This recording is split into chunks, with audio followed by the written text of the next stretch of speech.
जे मरियम मातेने आत्मसात केलेलं आहे, ज्या मरियम मातेने प्रतिसाद दिलेला आहे, हे बायबल आपण का प्रतिसाद देत नाही त्या बायबलला? आपण सगळेच न चुकता चर्च मध्ये येतो. आपल्यापैकी बहुतेक जण सकाळी मिसाला उठून येतात. प्रत्येक रविवारी न चुकता आपण मिसा बलिदान साजरा करतो, धर्मपूर्वक भाग घेतो मिसा बलिदानामध्ये. पण हा आहे आपल्या विश्वासाचं एक प्रकटीकरण, जिथे आपण विश्वास प्रकट करतो, आपण विश्वास दाखवतो. परंतु जेव्हा बायबल शब्द, देवाचं वचन जेव्हा कृतीत उतरवण्याचा जेव्हा प्रश्न येतो, तेव्हा मात्र आपण कुठेतरी कमी पडतो. आणि हेच आपल्याला आजच्या शोभेने शिकायचं आहे. जोपर्यंत माझ्या कृतीमध्ये बायबलचं वचन उतरत नाही, तोपर्यंत घरामध्ये मारामारी होणारच, तोपर्यंत आपल्या कुटुंबामधली मुलं आत्महत्या करणारच, तोपर्यंत वादविवाद, युद्धजन्य परिस्थिती आपल्या कुटुंबामध्ये आणि आपल्या समाजामध्ये आणि आपल्या देशामध्ये आणि जगामध्ये युद्धजन्य परिस्थिती निर्माण होणारच. माझ्या प्रिय बंधूंनो, ज्या देशामध्ये ख्रिस्ताचा जन्म झाला, ज्या देशामध्ये ख्रिस्त फिरला प्रवचन करत, आणि त्याच देशामध्ये पॅलेस्टाईन आणि इस्रायल काच परिस्थिती आहे तेथे युद्धजन्य परिस्थिती, लहान मुलाचे बळी घेतले जात आहे. ते असं का घडावं जगामध्ये? असं ह्याला उत्तर काय आहे माझ्या प्रिय बंधूंनो? काहीतरी उत्तर असायला हवं. मला जो प्रश्न त्या गृहस्थाने केलेला होता की फादर काहीतरी करा, तरुण मुलांनी असे आत्महत्या करावी. माझ्या प्रिय बंधूंनो, 2018 मध्ये 17,000 मुलांनी, शाळेतल्या मुलांनी आत्महत्या केल्या.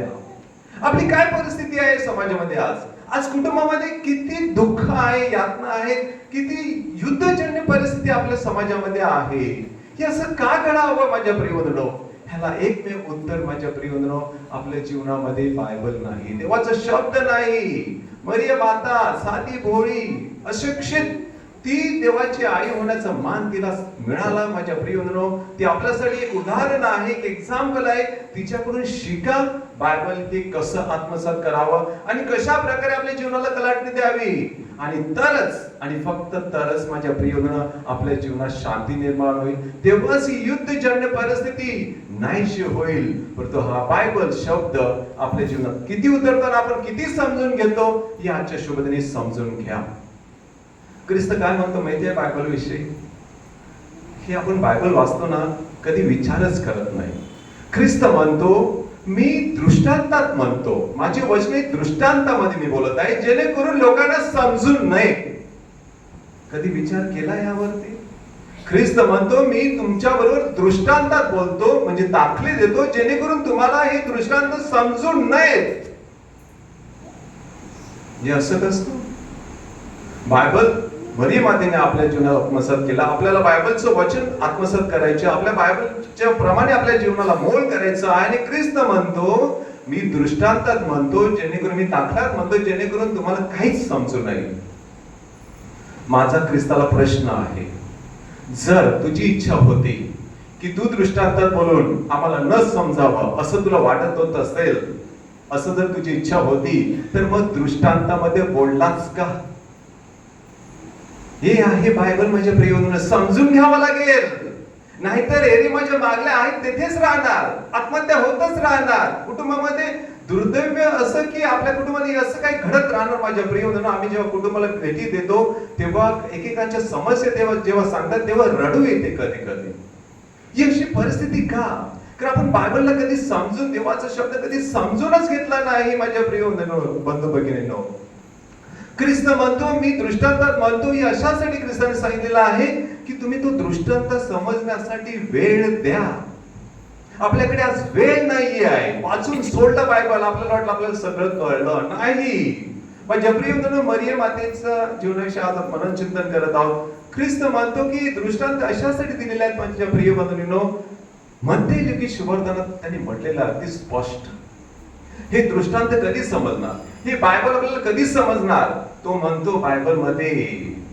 बायबलला जर आत्मसात केलं नाही तर काही होणार नाही आपल्या जीवनामध्ये. ख्रिस्त बायबल मध्ये म्हणतो की तुम्ही शब्द ऐकता, माझी वचन ऐकता, परंतु ती तुम्ही समजून घेत नाहीयेत.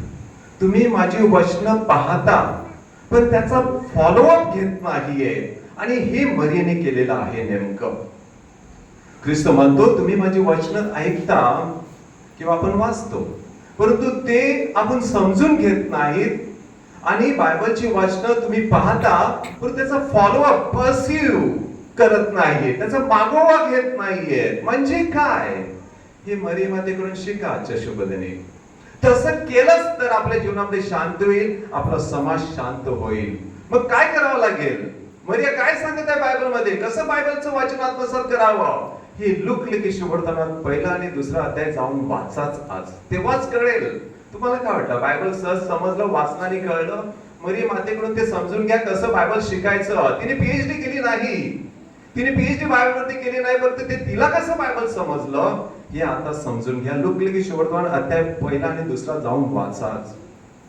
पहिल्या अध्यायामध्ये म्हटलेलं आहे तिच्याविषयी, जेव्हा तिने येशू ख्रिस्ताला जन्म दिला, बाळ जन्मलं गव्हाणीमध्ये, तेव्हा ते देवदूत आले आणि तेथे मेंढपाळाला दर्शन दिलं आणि त्यानं सांगितलं की जा त्या बाळ येशूला तुम्ही भेट द्या. ते बाळ येशू जगाचा उद्धार करणारा, तारणारा, सगळ्याला सार्वजनिक जीवन देणार तो जन्मलेला आहे, त्याला जाऊन भेटा. ते मेंढपाळ रात्रीच्या प्रहरी सगळं सोडून जिथे सांगितलं होतं त्या गव्हाणीमध्ये जाऊन त्या येशू ख्रिस्ताचं दर्शन घेतात, बाळ येशूचं दर्शन घेतात. आणि मग हे मेंढपाळ मरियम मातेला सांगतात की आम्हाला देवदूताने संदेश दिला. ते आले आकाशामध्ये आणि त्यांनी आम्हाला संदेश दिला की जाऊन भेटा तिथे त्या येशू बाळाला. आणि मग ते थोड्या वेळ भेटले, प्रार्थना केली, दर्शन घेतलं आणि ते निघून गेले. ते काय म्हटलेलं आहे ना, ते जे देवदूताचे शब्द जे या मेंढपाळापर्यंत पोहोचलेले होते ते मरियेने आपल्या अंतःकरणात साठवले. हा मुद्दा आहे येथे. मरियेने ते आत्मसात केले, त्याच्यावरती मनन चिंतन केलं की काय असेल हे बाळ. की देवदूत येतात आणि त्या मेंढपाळाला सांगतात जाऊन दर्शन घ्या त्याचं, आणि असं घडलं. म्हणजे त्या देवामध्ये, त्या शब्दामध्ये किती शक्ती होती. हे देवाकडून आलेलं आहे बाळ. ह्यावरती तिने मनन चिंतन केलं, वेळ दिला तिने ते समजून घेतलं. ती तिच्यासाठी सर्वस्व होतं, समजून गेले. त्यानंतर दुसरा मुद्दा घ्या की जेव्हा येशू ख्रिस्त 12 वर्षाचा असताना, दुसरा अध्याय, 12 वर्षाचा असताना ख्रिस्त मंदिरात सापडला. आणि मग पुढे काय झालं ते मी स्पष्टीकरण देत नाही, ते आपल्याला ठाऊक आहे. तेव्हा त्या बाळाने मंदिराचे उत्तर दिलं की मी माझ्या पित्याच्या घरी असू नये काय. आणि ह्या शब्दावरती तिने मनन चिंतन केलं. ती गाडून गेली त्या वाक्यावरती. स्वतःचं मनन चिंतन तिने ते शब्द हृदयात घेतले, दुसरं सगळं बाजूला ठेवलं. आपलं घरदार, आपलं संसार, हे काय असेल हे वाक्य. म्हणजे मरियम माता माझ्या प्रियवंतांना आपल्याला सांगू इच्छित आहे की जोपर्यंत तुम्ही बायबलमध्ये उतरत नाही, प्रत्येक शब्द तुमच्या जीवनात तुम्ही अंगीकार करत नाही, त्याप्रमाणे समजून घेऊन ते अंडरस्टँडिंग ती होत नाही, तोपर्यंत बायबल तुमच्या कृतीत उतरणार नाही. आपल्या सगळ्यांचा देवावरती विश्वास आहे, परंतु देवाचा शब्द आपल्या कृतीत उतरतो किती, हा प्रश्नचिन्ह आहे. ख्रिस्त मानतो मध्य लिखित शुभवर्तमानामध्ये की तुम्ही बायबल ऐकता पण तुम्हाला समजत नाही, तुम्ही समजून घेत नाही, तुम्ही पाहता पण ते तुम्ही फॉलोअप करत नाही. येशू ख्रिस्त काय सांगत आहे माझ्या प्रियजनो, मरियम माता आपल्याला स्पष्ट करते कसं समजून घ्यावं. पण एक मी तुम्हाला सांगतो की आपल्या जीवनामध्ये काय चाललेलं आहे. आपल्याला बायबल कधी कळणारच नाही, ते कळत नाही, मग ते वळत नाही, आपल्या कृतीत उतरत नाही. माझ्या प्रियजनो, बायबल जे आपल्याला सार्वकालिक जीवन देणार आहे, त्या बायबलला आपण किती वेळ देतो? ते कधी घेऊन बसलेलो आहोत का आपल्या जीवनामध्ये? आपण हे ऐहिक जीवन जगण्यासाठी किंवा समजण्यासाठी आपल्या मुलाला किती खर्च करतो त्याच्या मागे. हे शाळेतला अभ्यास शिकण्यासाठी, एबीसीडी शिकण्यासाठी, आणि त्यानंतर पुढच्या डिग्री आणि तुमचं जे काही ऐहिक जीवन तुम्ही जगतात त्यासाठी किती वेळ खर्च करतात, ते समजून घेण्याचा किती प्रयत्न करतात. परंतु बायबल मात्र आम्हाला सगळ्याला विसर पडलेला आहे. आणि ख्रिस्त म्हणतो की तुम्ही बायबल समजून त्याचं पर्सिव्ह म्हणजे फॉलोअप घ्या. आपण मात्र ते आपलं ऐहिक जीवनाचं जीवन जे आहे, ऐहिक जीवनासाठी जे काही लागत आहे त्यासाठी आपले मुलं कुठे चाललेले आहेत. फक्त सावी बोलत होते की आमच्या एका गावाबरोबरून 15 मुलं परदेशात गेलेले आहेत, कामासाठी गेले आहेत, शिक्षणासाठी गेलेले आहेत. हे ऐहिक जीवनासाठी आपण सगळं इतका वेळ खर्च करत आहोत, आपलं सर्वस्व आपण देत आहोत त्या ऐहिक जीवनासाठी, ज्याची उद्या काही भरोसा नाही. आहे उद्याचा भरोसा? कोण सांगू शकतो मी उद्या जगेल? काही भरोसा नाही. त्यासाठी आपलं सर्वस्व सकाळपासून संध्याकाळपर्यंत उठल्यानंतर त्याच्याच मागे धावावं. मग ख्रिस्त म्हणतो तुम्ही देवाचा शब्द ऐकत नाहीत आणि समजून घेत नाहीत, त्याचा फॉलोअप घेत नाही माझे प्रिय मित्रांनो, मग हे जे समस्या आहेत ना समाजात, हे अशाच राहणार माझे प्रिय मित्रांनो. ज्या जीवनाचा उद्या काही भरोसा नाही, त्यासाठी आपण सगळ्या काही खर्च वेळ समजून घेण्याचा प्रयत्न, त्याचा मागोवा घेतात, त्यासाठी परदेशात जाऊन आपण अभ्यास करतात, पण तो जे बायबल आपल्याला अनंत काळाचं जीवन देणार आहे त्याला काहीच वेळ नाही. ते समजून घेण्याचा कधी प्रयत्नच केला नाही, त्याचा मागोवा कधी घेतलाच नाही. मग आत्महत्या होणार नाही तर काय होणार? युद्धजन्य परिस्थिती कुटुंबात आणि समाजात आणि देशामध्ये आणि जगामध्ये निर्माण नाही होणार तर काय होणार? Jesus says I am the only way. मीच मार्ग आहे, सत्य आहे, जीवन आहे, माझे मित्र सर्व निरर्थक आहे.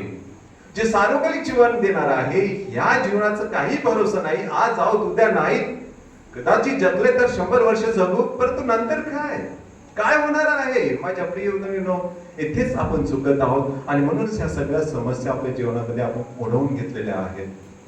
मरियम माता आपल्यासाठी आज आदर्श समजून बायबल कसं समजावे तिच्याकडून शिकावं. एवेने हे समजून घेतलं नाही.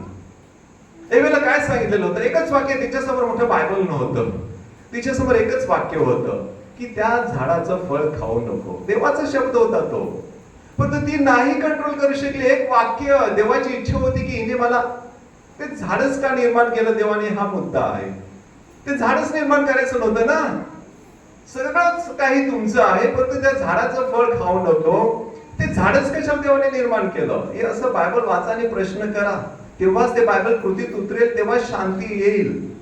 ते माझे प्रिय होते, देवाला पाहायचं होतं की हे माझे लोक आदाम ऐवजी निवडलेले आहेत, ते किती आज्ञाधारक आहेत, मला किती आज्ञाधारक आहे. मरियम आता आज्ञाधारक, आणि एवीला ते आज्ञाधारकपणा ते नाही कृतीत उतरू शकली आणि म्हणून पाप आत्मसात केलं. काय मला देवासारखं व्हायचं आहे.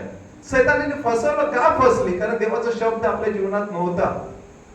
तिच्या जीवनात तो शब्द उतरलाच नाही, म्हणून पाप या जगात आलं. आपल्या जीवनामध्ये जेव्हा देवाचा शब्द नसणार आहे ना, तेव्हा हे पाप होत राहणार आणि कुटुंबामध्ये, भावाभावामध्ये, आई वडील मुलामध्ये वाद आणि ही दुर्दैव्य सगळं आपलं की अशा गोष्टी घडत राहणार. ह्याला उत्तर एकच की बायबलला आत्मसात करा.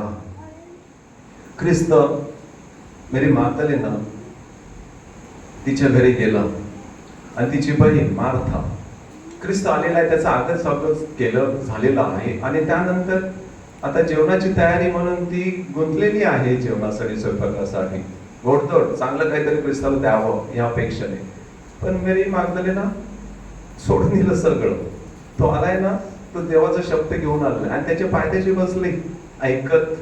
आणि मग ही बहीण आपल्यासारखी अहिक जगामध्ये अडकलेली सांगते की बहिणीला पाठवा, माझ्यावरती एकीवरती बोजा पडलेला आहे कामाचा, तिला पाठवा मला मदत करण्यासाठी. ख्रिस्त काय म्हणाला माहिती आहे ना? नाही माहिती, कारण बायबल आम्ही सिरियसली वाचतच नाही, आम्हाला वेळ कुठे आहे, आम्ही एक जगात अडकलेलो आहोत ना. ख्रिस्ताने काय सांगितलं? एकच गोष्टीचं अगत्य आहे, एकच गोष्ट महत्वाची आहे. One thing is necessary which she has chosen. एकच गोष्ट महत्वाची ती तिने स्वीकारलेली आहे. आपला बिझनेस, आपले पैसा, आपला घरदार, आपलं कुटुंब, आपले काय काय स्वप्न आहेत हे बाजूला ठेवा. ख्रिस्त म्हणतो एकच गोष्ट महत्वाची आहे. One thing is necessary which she has chosen and which will be not taken away from her. तिच्यापासून ती दूर केली जाणार नाही. तिने देवाचा शब्द निवडलेला आहे, स्वीकारलेला आहे. अनंत काळाच्या जीवनाचा विचार करा. आज आहोत उद्या नाही. ही धावपळ, धडपड, हे टेन्शन, किती स्ट्रेस मध्ये जात आहोत आपण माझ्या प्रिय मित्रांनो. हे तुम्हाला वाटतंय हे जग तुम्हाला शांती देणार? तुमच्या माहितीसाठी सांगतो, अलीकडे सायकॅट्रिस्ट म्हणजे जो मानसिकतेचा ज्याने चांगला प्रकारे अभ्यास केलेला आहे, ज्याला सायकोलॉजी सगळी माहिती होती, सायकॅट्रिस्ट जे मेंटली डिस्टर्ब आहेत, ज्यांना टेन्शन आहे, ते लोक त्याच्याकडे जातात. आणि कदाचित ह्या व्यक्तीने हजारो लोकांना मार्गदर्शन केलेला असेल की कशा प्रकारे जीवन जगावा. ह्याच माणसाने आत्महत्या करावी का? कधी विचार करू शकतो काय हे कसं घडतं? ज्याने सायकोलॉजीचा इतका मोठा अभ्यास केलेला आहे, मानसिकतेवरती इतकं प्रभुत्व मिळालेलं आहे, ह्याच व्यक्तीने आत्महत्या करावी. म्हणजे हे जग आपल्याला काहीच देऊ शकत नाही, हे ह्याच्यातून हे स्पष्ट होतं. आपल्याला जे काय मिळवायचं असेल तर बायबल आणि फक्त बायबल, देवाचा शब्द, तेच आपल्या जीवनाला कलाटणी देणार, ती शांती देणार. हे जग तुम्हाला किती नॉलेज देवं, हे सगळं अर्धवट आहे. ख्रिस्त म्हणतो त्यासाठी, I am the only instructor, I am the only teacher. ख्रिस्त बायबलमध्ये म्हणत आहे, परंतु आपण मात्र नाही त्याच टीचरच्या मागे लागलेलो आहोत, दुसरं नाही त्याच इन्स्ट्रक्टरच्या मागे लागलेलो आहोत. म्हणून आत्महत्या. तरुण, सुशिक्षित, अभ्यास केलेले इंजिनियर लोक, काय दिलं त्यांनी या अभ्यासाने त्यांना? जर ही इंजिनिअरिंगचा अभ्यास त्यांना जीवनाला कलाटणी देणारा असा होता, जे झालं नाही आणि आत्महत्याकडे वळाली ही मुलं आणि वळणार आहेत. तुम्हाला सांगितलं शाळेतल्या मुलाची परिस्थिती अशी आहे का? कारण माझ्या प्रियजन, आपण कुठेतरी चुकत आहोत. माझ्या शाळेमध्ये 8वीतला मुलगा अख्रिस्ती, त्याचे आई वडील शाळेतून काढतात त्याला आणि त्याचं धार्मिक शिक्षण देतात. ही परिस्थिती आहे. आमच्या शाळेत हे घडत आहे. धार्मिक शिक्षणासाठी शाळेतलं शिक्षण बंद केलेलं आहे. आपण बायबल वाचतो, ते बायबल कृतीत उतरत आहे. ही परिस्थिती आहे. लहान मुलगा जन्माला आल्यानंतर 1-2 वर्ष त्याला काय शिकवतो? हालेलुया, प्रेज द लॉर्ड, जीजसच्या स्टॅच्यूकडे नेतो, चुंबन घेण्यासाठी सांगतो. ते 2च वर्ष.